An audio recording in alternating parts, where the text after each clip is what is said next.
Have you ever reacted to someone and later wondered, why did I respond like that? Have you ever trusted the wrong people, pushed away the people who genuinely loved you, or felt anxious in situations that didn't seem dangerous?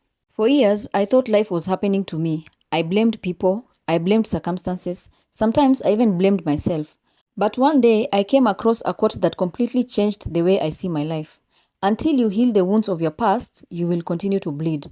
At first, I thought it was talking about pain. But the more I reflected on it, the more I realized it was not talking about the past.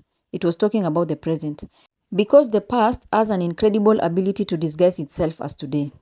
What if the anger you feel is not about today's argument? What if your fear is not about today's challenge? What if your loneliness did not begin yesterday? What if your unconscious mind has been replaying old wounds while convincing you they are new? Today we are going on a journey through philosophy, psychology, spirituality, and even neuroscience to discover why healing is not simply about forgetting. It is about becoming free.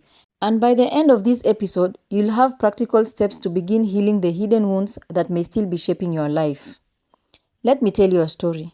Imagine two people beginning the exact same journey. Both have the same destination, both walk the same road, both face the same weather. But one arrives exhausted while the other arrives energized. Why? Because one has been carrying a backpack filled with heavy stones, the other has not. Our emotional wounds are like those invisible stones. Nobody can see them. Yet every decision, every relationship, every opportunity feels heavier because you are carrying yesterday into today. The strange part is, after carrying those stones long enough, we forget they are there. We begin calling the weight our personality. When Iyanla Vanzant says you will continue to bleed, she is not talking about physical wounds. She is talking about emotional leakage. Think about it. Someone disappoints you once. Years later, you distrust everyone. One teacher tells you are not smart enough. 20 years later, you still doubt your own intelligence. One heartbreak convinces you that love is dangerous. Now every healthy relationship feels uncomfortable. The original wound may have healed, but the unconscious mind continues acting as though it's still open. That's bleeding. One of the greatest philosophical teaching is this: know yourself. Simple words, extraordinary challenge. Because many of us know our jobs, our friends, our hobbies, but very few know the hidden story running inside our minds. Ancient philosophers believed that ignorance is not simply lacking knowledge, it is living without examining yourself. Imagine driving a car with the parking brake engaged. You press harder on the accelerator, the engine works harder, you burn more fuel, but you barely move. That's what unresolved emotional pain does. It quietly resists every attempt to move forward. Not because you are weak, but because something inside still believes you are unsafe. Modern neuroscience gives us fascinating insight. Your brain is not designed primarily to make you happy. It is designed to keep you alive. This means every painful experience becomes valuable information. If betrayal hurts you, your brain remembers. If rejection embarrassed you, your brain remembers. If failure crushed your confidence, your brain remembers. The problem is not memory. The problem is overprotection. Your unconscious mind seeing danger where none exists. A new friendship reminds you of old betrayal. A promotion reminds you of past failure. A compliment feels suspicious because criticism feels familiar. Suddenly, your future is no longer being created by today's possibilities, it is being controlled by yesterday's fear. I used to think I was simply cautious. I called it wisdom, I called it maturity, I called it experience. But if I'm honest, sometimes it was fear wearing the mask of wisdom. I realized I was not avoiding pain, I was avoiding healing. Because healing asks difficult questions. What hurt me? What belief did I create because of that pain? Is that belief still true? Those questions changed everything, not overnight, but one honest answer at a time. Let's make this practical. Imagine a child who constantly hears, "You will never succeed." Years later, that child becomes an adult with talent, education, and opportunities.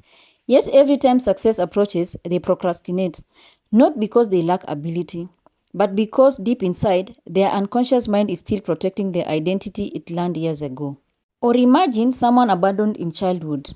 As an adult, they become extremely jealous in relationships, not because their partner has done something wrong, but because the wound whispers, "Everyone leaves." The relationship is not the problem, the wound is. And unless it is healed, the bleeding continues. One of the greatest discoveries I made was not about the world, it was about myself. For years, I believed healing meant pretending that the pain never happened, keeping busy, smiling, and moving on. But eventually, I learned something uncomfortable. What we refuse to face, we unknowingly become. Imagine standing in front of a bright light. Behind you is a shadow. The harder you try to run from it, the faster it follows. Not because it wants to destroy you, but because it's part of you. Our emotional wounds work in much the same way. The part of ourselves we've rejected, the fears we've buried, the tears we've never allowed ourselves to cry.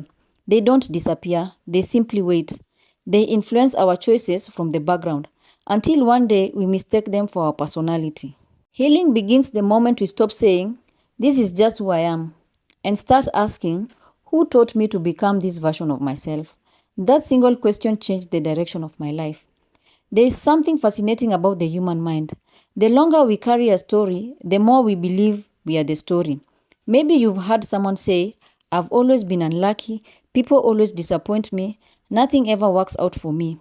Notice the pattern. These are not observations anymore. They've become identity. When pain becomes part of our identity, we unconsciously defend it. We reject opportunities because they don't match our story. We mistrust kindness because it feels unfamiliar. We sabotage success because failure feels predictable. The wound is no longer hurting us, it is leading us, and that's a dangerous place to live. Spiritually, I have come to believe that pain is not always an enemy. Sometimes it's a messenger. Imagine driving a car. Suddenly, the fuel warning light comes on. You don't smash the dashboard because the light is annoying. You'd understand it's trying to save you. Pain often works the same way. It says, something inside needs your attention, not punishment, attention. The challenge is that many of us silence the warning lights. We distract ourselves, we overwork, we chase success, we seek approval, we scroll endlessly. Anything to avoid sitting quietly with ourselves. But ignored pain doesn't disappear, it simply changes its language. Sometimes it becomes anger, sometimes anxiety, sometimes perfectionism, sometimes people pleasing, sometimes emotional numbness. Healing begins when we stop asking, "How do I escape this feeling?" and instead ask ourselves, "What is this feeling trying to teach me?" Have you ever noticed how life seems to repeat itself? Different faces, same disappointment. Different job, same frustration. Different relationship, same heartbreak. I used to think I had terrible luck. Now I see something different. Life is not punishing me. Life is presenting the same lesson until I learned it. Imagine a teacher giving you the same exam every year, not because she dislikes you, but because you keep skipping the chapter that contains the answer. Life has a remarkable way of bringing us back to the lessons we have avoided, not to shame us, but to free us. Let's get practical. Number one, name the wound. Healing begins with honesty. Take a notebook, find a quiet place, and ask yourself, what moment in my life changed the way I see myself? Don't rush. Don't judge. Simply write.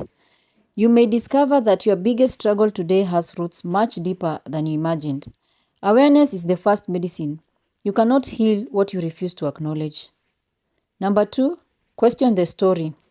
Once you've identified the wound, ask yourself this question. What belief did I create because of this experience? Maybe it's, "I'm not good enough, people can't be trusted, I'll always fail, love never lasts." Now ask one final question. Is this belief an eternal truth or a conclusion I made while I was hurting?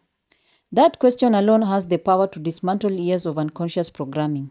Number three, forgive for your freedom. Forgiveness is often misunderstood. It does not mean pretending nothing happened. It does not mean approving harmful behavior. It does not mean forgetting. Forgiveness means refusing to allow yesterday to control you tomorrow.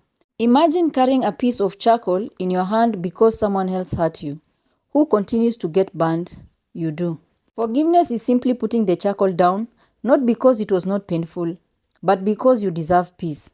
Healing does not erase your past. It changes your relationship with it.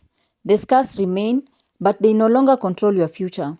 Instead of asking, "Why did this happen to me?" you begin asking yourself, "What has this experience prepared me to become?"